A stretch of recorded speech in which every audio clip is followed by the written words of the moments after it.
House to Home, presented by RE/MAX Diamond Realty. All right, everybody, welcome to House to Home. Liz is here. Gina is way over there on the other side of the couch. It seems like you're a million miles away.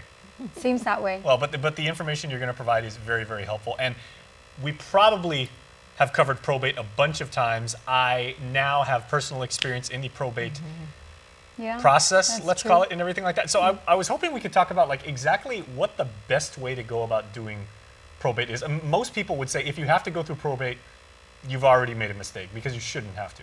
But we live in an imperfect world. Yeah, that's true. That's true.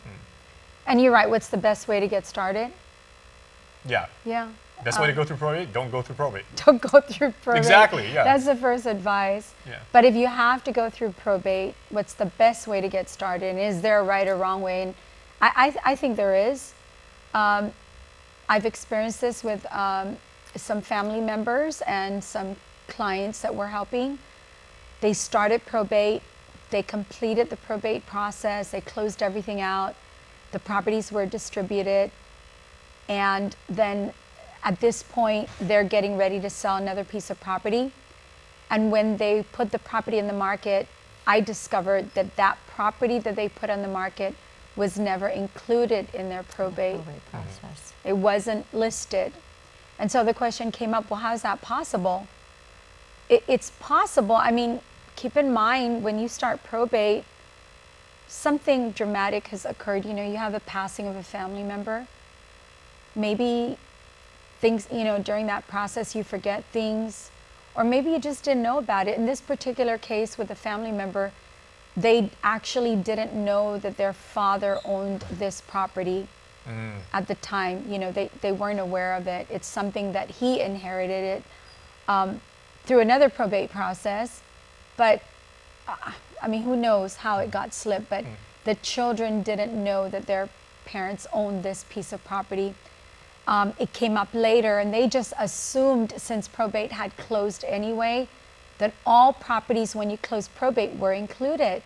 Now, it's automatic. I don't want to be all doom and gloom, so let's maybe like take the optimistic look, because when my family had to go through probate, I mean, it wasn't the end of the world. I mean, it took a little while. It only took like 8 months, and it wasn't tremendously expensive.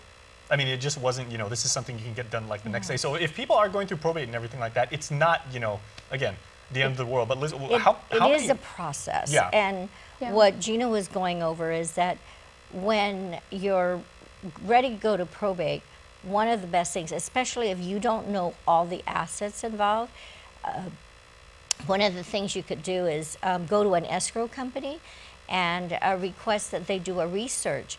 Normally when Gina and I will do research on property, we usually ask, you know, we have to know what the lot number is, we need to know the village and all of that. But when you go to an escrow company, you can give them the name of the individual that's deceased to have them do some research as to what properties do they have under their name. Of course, you'd have to provide information on the individual, but they could do all the research and then determine what assets are available that could go into the probate process. I recently went into one helping in this family that there was property that, you know, they had to probate, but there were 3 members of the family that was deceased.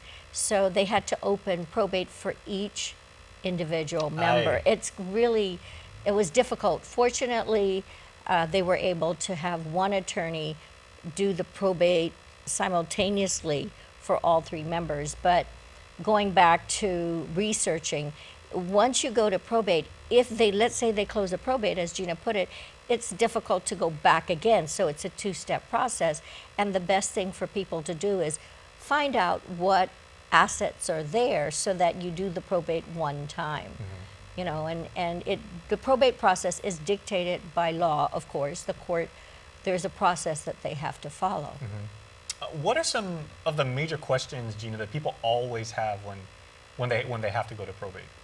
The first thing they ask me is, how much is it going to cost? Oh, yeah. And you know, the fee, so the court gives you a schedule of fees, and the schedule is based on the value of the property. So it's not really the attorney that determines the fees. it's really the court. They have a system and the fees are posted by the court. And so you need to, first of all, as Liz pointed out, make sure you do an asset search. So that would be the right way to start probate, is if your attorney didn't do an asset search, which, I mean, yes, you're going to pay for all of this, but better you get it all done correctly the first time.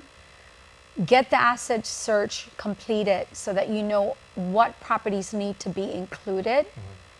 And then, you know, so that's the first question everybody asks, is how much? Well, I don't know how much until we know which properties.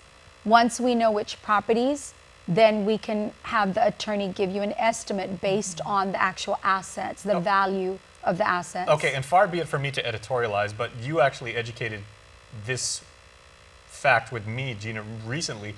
The value that a property is listed on the probate and like all the legal documents and everything like that is, you know, like a fair amount. The market value is dramatically different. It can be, yes. Yeah, okay, it can be, okay. Yes. It's not like that in every single case. It's not like that in every single case. And do the probate, is the probate value of a property intentionally kept low because, you know, if you have to go through probate and everything like that, and then you get like your property, you're gonna... No, the value should be true. Yeah, okay. And it's based on... But should be, that's the operative word. It should be true. Okay. And how your probate attorney gets to that point is, so the court says you need to get an appraisal. Sometimes they allow different mechanisms for that. Right. But your attorney can give you guidance as to what direction to go to get that value. And the attorneys, as we've said many, many times on this segment, is they can do estate planning. That is the best thing you can ever do for your family. That's right. Yeah. They can assist in the process. Okay, Yeah. well, can we talk about this next week too? Because we've just scratched the surface of this. It's always that way. Okay, yeah, and it's a very emotional thing, Yes. as I now it know. is. Okay, It is. well, we will see you next time. We're going to talk about this the next time we have Liz and Gina here on the couch, so take care. Closed captioning is brought to you by IT&E.